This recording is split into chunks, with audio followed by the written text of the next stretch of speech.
आज आपण इयत्ता 6वीच्या गणित विषयाचा प्रॅक्टिस सेट नंबर 7 बघूया. सराव संच 7वा. तर प्रश्न बघण्याआधी आपण चिन्हांविषयी थोडं जाणून घेऊ. इथे तुम्हाला अशा प्रकारचं हे साइन दिसतंय. इकडे जर बघितलं आपण त्याच्या डाव्या साईडला लहान तोंड दिसतंय आणि उजव्या साईडला किंवा राईट डायरेक्शनला त्याचं मोठं तोंड दिसतंय. यालाच आपण लेस दॅन किंवा च्यापेक्षा लहान असं म्हणतो. जर अशा प्रकारे आपण हे साइन दिलं तर यावेळेस आपण त्याच्या लहान तोंडाच्या साईडने लहान संख्या लिहितो, जसं की इथे मी 3 लिहिला. त्याच्या मोठ्या तोंडाच्या साईडने आपण मोठी संख्या लिहितो, म्हणजे इकडे मी 5 लिहिला. त्याचा अर्थ काय होईल? 3 हा 5 पेक्षा लहान आहे किंवा 3 इज अ लेस दॅन 5. जर अशा प्रकारे हे साइन दिलं, इकडे मी ए दिला, इकडे मी बी दिला, त्याचा अर्थ काय होतो? ए हा बी पेक्षा लहान आहे किंवा ए इज अ लेस दॅन बी. म्हणजे काय? इकडे ए ची किंमत बी च्या किमतीपेक्षा लहान आहे, कमी आहे. या चिन्हालाच मी जर उलटं केलं तर आपल्याला अशा प्रकारे हे दिसेल. तर यावेळेस याचं मोठं तोंड डाव्या साईडला येते,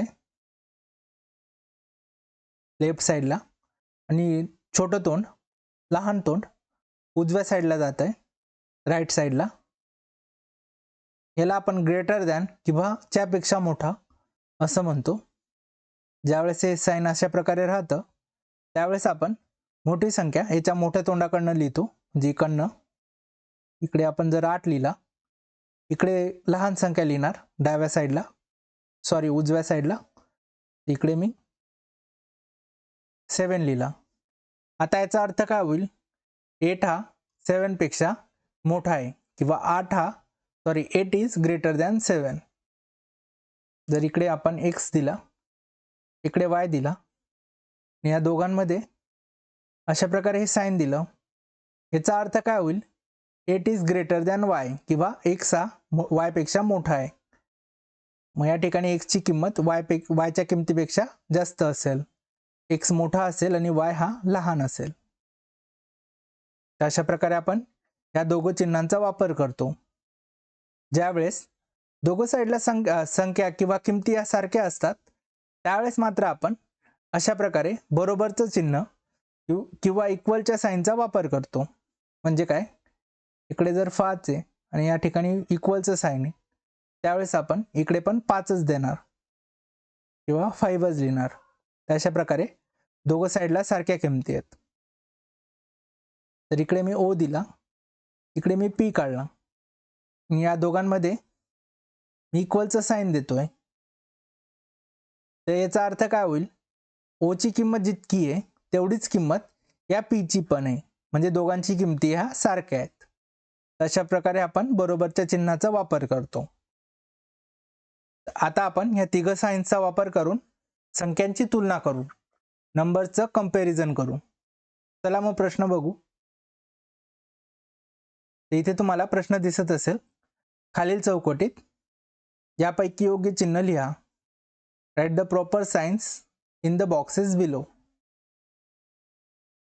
इथं आपल्याला संख्या दिल्यात, त्यांची तुलना करून आपल्याला योग्य चिन्ह किंवा साइन लिहायचं आहे. संख्यांची तुलना करण्यासाठी आपल्याला नंबर लाईन किंवा संख्या रेषा माहित पाहिजे. तर अशा प्रकारे संख्या रेषा असते, नंबर लाईन असते. हिच्याविषयी आपण इंटिजर्स चॅप्टरच्या पार्ट 1 मध्ये बघितलंय. तर या संख्या रेषेवर मध्यस्थानी हा आपल्याला 0 दिसतोय, 0 दिसतोय. त्याच्या उजव्या साईडला सर्व पॉझिटिव्ह नंबर किंवा धनसंख्या दिसत आहेत आणि त्याच्या डाव्या साईडला सर्व ऋण संख्या किंवा निगेटिव्ह नंबर दिसत आहेत. मित्रांनो, या संख्या रेषेवर किंवा नंबर लाईनवर ज्यावेळेस आपण डावीकडनं इकडच्या डायरेक्शनने उजव्या साईडला जातो किंवा राईट साईडला जातो त्यावेळेस संख्यांच्या किमती ह्या एकाने वाढत जातात. म्हणजे काय? आपण इकडे बघतोय 1 हा इथे दिसतोय आणि 7 हा इकडे दिसतोय. म्हणजे काय? एकापासून हा उजवीकडे आहे. म्हणजे काय होतंय?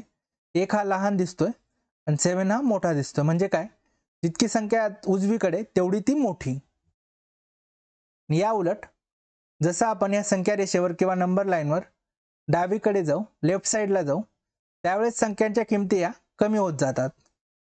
म्हणजे काय, इथे जर 4 आहे, त्याच्या डावीकडे गेलो, एक घर पण जर आपण सरकलो तर आपल्याला 3 मिळतोय. म्हणजे काय होतंय, संख्या 4 ची 3 झाली, म्हणजे किंमत ही कमी झाली. तर अशा प्रकारे जर आपण बघितलं तर आपल्याला जाणवेल की -1 हा -3 पेक्षा जास्त उजवीकडे. म्हणजे याचा अर्थ काय होतोय, हा डावीकडे म्हणजे -3 आणि हा उजवीकडे -1, म्हणजे -1 मोठा आहे. तर जर आपण बघितलं तर उजवीकडे जास्त -1 आहे म्हणून -1 मोठा दिसतोय. पण जर आपण ऍक्च्युअल मध्ये बघितलं, 3 आणि 1 चा कंपॅरिझन केला तर मोठी संख्या तर 3 आहे. मग हा फरक कस काय होतोय, तर हा फरक जाणवतोय या चिन्हामुळे, मायनसच्या साईनमुळे.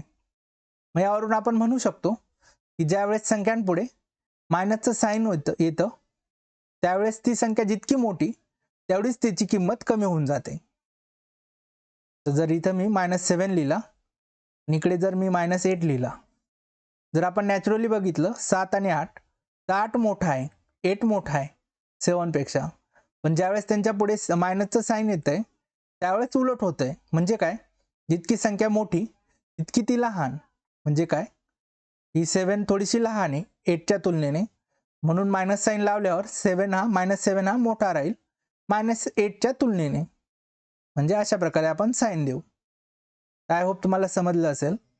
आणि आपण बघू शकतो इथे की सर्व ऋण संख्या या 0च्या किंवा 0च्या डावीकडे. म्हणजे काय, 0 हा जास्त उजवीकडे, म्हणजे या सर्व संख्यांपेक्षा 0 हा मोठा आहे, 0 हा मोठा आहे. म्हणजे कधी पण इकडे जर कुठली मायनस साईन राहिली आणि संख्या राहिली कुठली पण, तर या साईडला नेहमी 0 राहिला तर नेहमी अशा प्रकारचे साईन आपल्याला दिसेल. का, कारण की 0 हा सर्व मायनस संख्यांपेक्षा मोठाच दिसतोय.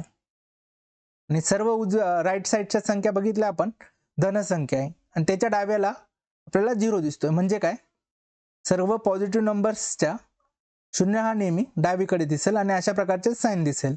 म्हणजे 0 हा सर्व पॉझिटिव्ह नंबरपेक्षा लहान असतो. अशा प्रकारे ही संख्या रेषा असते, नंबर लाईन असते. चला मग आपण प्रश्न सोडवू. इथे मला दिसतोय -4 आणि इथे 5. जर आपण जनरली पण बघितलं तर 4 आणि 5 चा कंपॅरिझन केलं तर 5 मोठाच असतो. परत इथे मायनस साईन येते, म्हणजे अजून मागे जातोय तो. मग या ठिकाणी आपण 5 कडे मोठं तोंड काढू आणि -4 कडे लहान तोंड दाखवू. अशा प्रकारे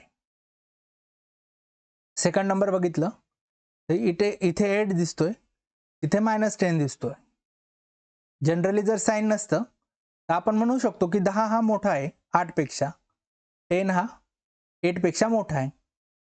पण मायनस साईन असल्यामुळे जेवढी संख्या मोठी तेवढी तिची किंमत कमी. म्हणजे काय होतंय, हा -10 लहान असेल.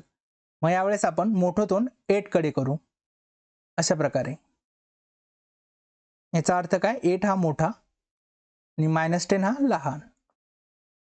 इकडे मला +9 दिसतोय, इकडे पण +9 दिसतोय. म्हणजे काय होतंय, दोघं साईडला किमती या सारख्या आहेत. मग यावेळेस आपण या दोघांच्या मध्ये इक्वलचं साईन देऊ, बरोबरचं चिन्ह देऊ. इकडे 4 ऑप्शन बघितलं मी, एक्झाम्पल चौथं, तर इथे मला -6 दिसतोय, इकडे मला 0 दिसतोय. तर मी तुम्हाला संख्या रेषेवर सांगितलं होतं की सर्व निगेटिव्ह नंबर्स हे 0च्या डावीकडे असतात. म्हणजे काय होतं, सर्व निगेटिव्ह नंबर्स 0 पेक्षा लहानच असतात. इकडे आपण बघू शकतो 0 हा उजवीकडे आणि त्याच्या डावीकडे सर्व निगेटिव्ह नंबर आहे. म्हणजे नेहमी 0 हा मायनस पेक्षा मोठाच असणार. मग आपण नेहमी मोठं तोंड 0 कडे करू. एक मिनिट. अशा प्रकारे याचा अर्थ काय, 0 हा मोठा आणि -6 हा लहान. तर आय होप तुम्हाला समजत असेल. इकडे जर बघितलं आपण तर 7 मोठा आहे, 4 लहान आहे. मग अशा प्रकारे आपण हे साईन देऊ. इथे बघितलं 3 हा पॉझिटिव्ह नंबर आहे आणि 0 आहे. पॉझिटिव्ह नंबर सगळे 0 पेक्षा मोठेच असतात. मग अशा प्रकारे आपण साईन देऊ. इथे मी बघतोय की दोघं साईडला 7 आहे, पण इकडे मायनस साईन आहे आणि इकडे प्लस साईन आहे. मग मायनस साईन मुळे हा 7 लहान होतोय आणि हा +7 मोठा असेल. मग यावेळेस आपण अशा प्रकारचं साईन देऊ. इथे मला -12 दिसतोय, इकडे 5 दिसतोय. इथं मायनस साईन आहे, त्यामुळे आपण या अशा प्रकारचं साईन देऊ. इथे मला -2 दिसतोय आणि -8 दिसतोय. जर साईन नसतं तर आपण 8 हा मोठा म्हटला असता. पण साईनमुळे संख्या जेवढी मोठी तेवढीच तिची किंमत कमी. म्हणजे काय, -2 हा मोठा आहे आणि -8 हा लहान आहे. अशा प्रकारे 10वं एक्झाम्पल बघितलं तर आपल्याला काय दिसतंय, -1 आणि -2. म्हणजे संख्या जेवढी मोठी मायनस दिल्यावर ती तेवढीच लहान होऊन जाते. मग 2 मोठा आहे, त्याच्या पुढे मायनस आहे, म्हणजे तो जास्त लहान असणार. म्हणून अशा प्रकारचं साईन. एक मिनिट, सॉरी.